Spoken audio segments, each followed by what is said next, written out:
अब सभी को जय मसीह। और आज हम पढ़ेंगे निर्गमन उसके 35 अध्याय उसकी 1 आयत से पढ़ेंगे। और आज का हमारा टॉपिक है 7वें दिन परमेश्वर ने आशीष दी, 6 दिन काम करो, 7वें दिन आशीष पाओ।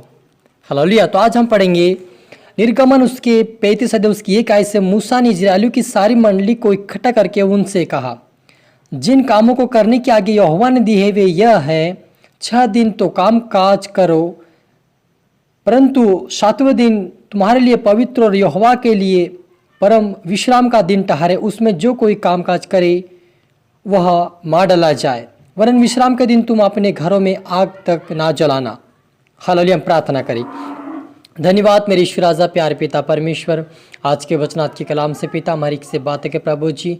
मेरे पिता 7वें दिन पिता परमेश्वर विश्राम का दिन प्रभु जी हमारे हरि के लिए प्रभु का आशीषकार होने पाए प्रभु जी। आपके बेटा बेटे जितने देख रहे सुन रहे प्रभु, उनके जिन प्रभु 7वां दिन उनके लिए आशीषकार बने पिता। और ये 7वें दिन परमेश्वर पिता ये प्रवेश करने पाए विश्राम दिन में प्रभु, और आशीष पाए, बरकत पाए, आपके राज्य के वारिस बने मेरे पिता। आज का दिन प्रभु हरि के लिए आशीषकार होने पाए मेरे पिता। सभी को प्रभु जी तेरा आत्मा सौंपते, आप मेरे मुख से बोले पवित्र आत्मा सहायता मदद कर। ये प्रार्थना दुआ यीशु तेरे मीठे मधुर नाम से मांगते हैं, आमीन।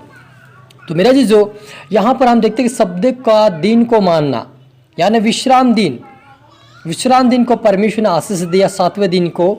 और मूसा को परमेश्वर ने आज्ञा दिया था कि इजरायली को सारी मंडली को इकट्ठा करके उनसे कहा, जिन कामों को करने की आज्ञा यहोवा ने दी है वे यह है, 6 दिन तुम काम काज किया जाए, परंतु 7वें दिन तुम्हारे लिए पवित्र और यहोवा के लिए परम विश्राम का दिन ठहरे, और उसमें जो कोई कामकाज करे वो मार डाला जाए, वरन विश्राम के दिन तुम अपने घरों में आग भी ना जलाना। हालेलुया। मेरा जी जो मूसा के समय परमेश्वर ने 40 लाख लोगों को जब आज़ाद किया, उन्हें फिरौन राजा की गुलामी से उनको छुड़ाकर परमेश्वर ने अपने देश कनान देश में लाया, तो परमेश्वर ने क्रोध में आकर उनको कहा था कि 7वें दिन कोई कामकाज ना करे, क्योंकि जब परमेश्वर से बातें करने के लिए मूसा चला गया तब वही कहा किया परमेश्वर के विरुद्ध में उन्होंने पाप किया। तब परमेश्वर ने एक विधि ठहरा, उनके लिए एक नियम बनाया कि 7वें दिन जो कोई काम करेगा वो मार डाला जाएगा। लेकिन जब हम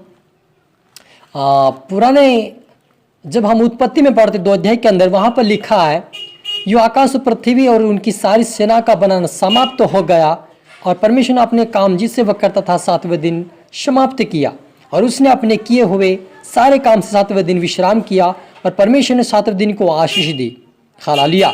तो मेरे जी जो जब परमेश्वर ने सृष्टि को बनाया और परमेश्वर ने सारी सृष्टि को रचने के बाद परमेश्वर खुद विश्राम लिया और अपने लोगों को विश्राम दिन ठहराया और कहा कि तुम्हें उस दिन में आशीषित करूंगा।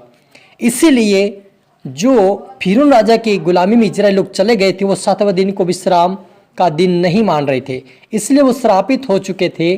और इसी कारण परमेश्वर ने एक नियम उनके लिए बनाया था कि वो 7वें दिन काम काज ना करें, ना आग जलाए। लेकिन जब हम नए नियम में पढ़ते हैं लूका रचित सुसमाचार उसके 13 अध्याय उसके 10वें आयत से पढ़ते, वहाँ पर यीशु मसीह ने क्या किया, शब्द के दिन एक कुबड़ी स्त्री को चंगा किया। यानी कि मेरे जी जो शब्द के दिन वह दिन कहलाता है जो आशीष का दिन होता है, और उस दिन कोई कामकाज नहीं करने के लिए परमेश्वर ने कहा था मूसा से, और उसी नियम को यहूदी लोग मान रहे थे। और जब यीशु मसीह ने शब्द के दिन कुबड़ी स्त्री को जब चंगा किया, जो विश्राम का दिन था, आशीष का दिन, उस दिन चंगा किया, तो उसके विरुद्ध में खड़े हो गए थे, क्योंकि वो उस दिन काम कुछ भी करने के लिए मना किया था परमेश्वर ने। लेकिन यीशु मसीह ने उसी दिन अपना कार्य प्रभु यीशु मसीह का काम किया। वो संसार का नहीं किया, खाने पीने का काम नहीं किया, लेकिन क्या किया, वो चंगा किया।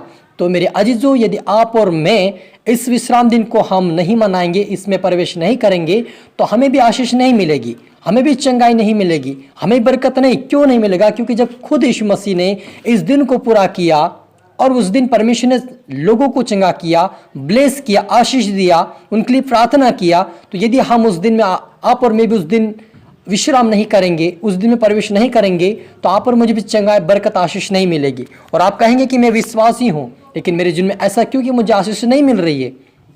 तो आपको कहाँ से मिलेगी? क्योंकि आरंभ से परमेश्वर ने आशीष का दिन ठहराया, और उस दिन सारे लोगों को यानी कि आदम को बनाया, और सारी सृष्टि को परमेश्वर ने बनाया, और जितने जानवर बनाया परमेश्वर उस दिन जानवर को आदम को कहा कि इनका नाम रख दे। और उसके बाद परमेश्वर ने विश्राम लिया और उनको आशीष दिया कि फूल और फलों पृथ्वी में भर जाओ।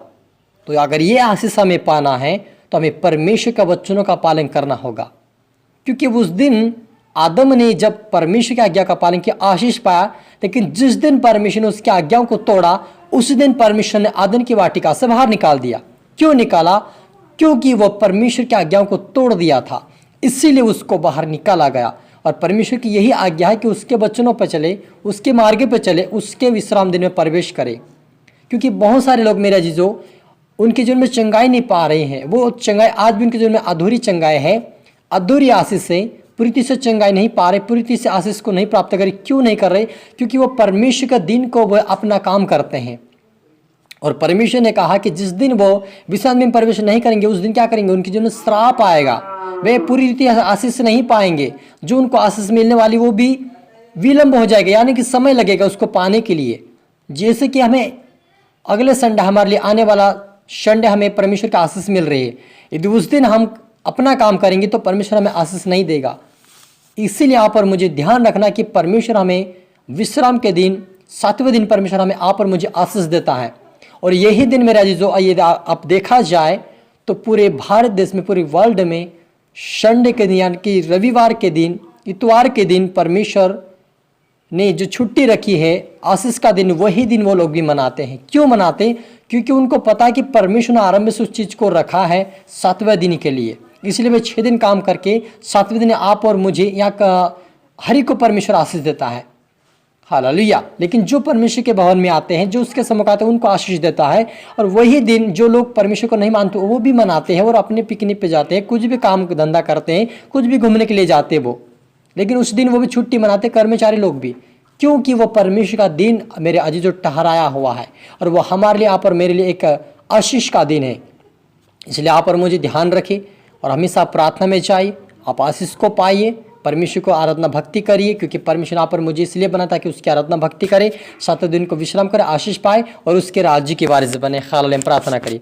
धन्यवाद मेरे ईश्वर राजा, प्यारे पिता परमेश्वर, आज के वचन आपके कलाम से पिता हमारी से बातें कि आपका धन्यवाद प्रभु जी। आपके बेटा बेटे जितने प्रभु जी विश्राम दिन प्रवेश कर, जितने 7वें दिन को आशीष पिता आपके 7वें दिन में प्रभु आपकी भक्ति आराधना के लिए आपके भवन में जाए, वह हर एक व्यक्ति प्रभु आशीष को लेकर आए, अपने जीवन में रुके हुए आशीष उनके लिए खोलने पाए। ओ पिता परमेश्वर, हर प्रकार के समस्या उनके जीवन से दूर होने पाए, दुख दर्द उनके जीवन से दूर होने पाए, अधूरा काम इनका सफल होने पाए, आज से इनके जीवन से गरीबी जाए, कंगालपन जाए पिता। ये आशीष प्राप्त करके प्रभु ये देने वाले बने मेरे पिता। और तेरी आत्मा तेरी सामर्थ से भरकर तेरे राज्य की वारिस बने पिता। हर एक सा पिता अपने बातें किया, आशीष किया, धन्यवाद प्रभु। हर एक तरह में सौंपते हैं ये प्रार्थना दुआ यीशु तेरे मीठे मधुर नाम से मांगते हैं, आमीन। तो मेरे अजीजों, मैं आशा करता हूँ इस वचन से प्रभु आपसे बातें किया होगा। इस वीडियो को आप लाइक करें, सब्सक्राइब करें, शेयर करें और दोबारा सुने ताकि प्रभु आपको फिर से आपको आशीष दे। धन्यवाद।